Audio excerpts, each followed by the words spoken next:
हमारे चैनल को सब्सक्राइब कीजिए, लाइक कीजिए, हमारी वीडियो को पसंद आती है तो शेयर लाजमी कीजिए।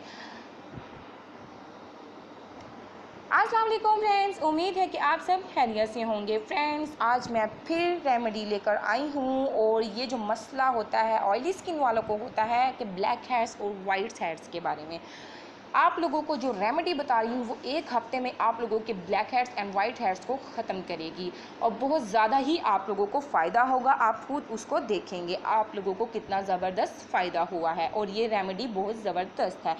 आप लोगों ने सबसे पहले क्या करना है कि मुल्तानी मिट्टी लेनी है। उसके बाद आप लोगों ने मुल्तानी मिट्टी 1 चम्मच, कच्चा पपीता 1 चम्मच आप लोगों ने लेना है। कच्चा पपीता अगर आपको नहीं मिलता तो उसका पाउडर बाज़ार से आपको पंसारी की शॉप से मिल जाएगा, आप वो ले सकते हैं। उसके बाद आप लोगों ने लेना है अर्के गुलाब।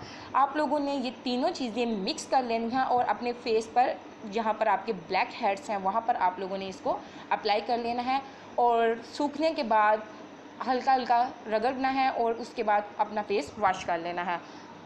इस तरह 1 हफ्ते के अंदर अंदर आप लोगों के ब्लैक हेड्स पे बहुत ज़्यादा फ़र्क पड़ेगा और वाइट हेड्स या ब्लैक हेड्स दोनों पे, और आप लोगों के मुसाम भी क्लोज होंगे। अगर वीडियो पसंद आती है तो लाइक कीजिए, शेयर कीजिए। Thank you for watching my video.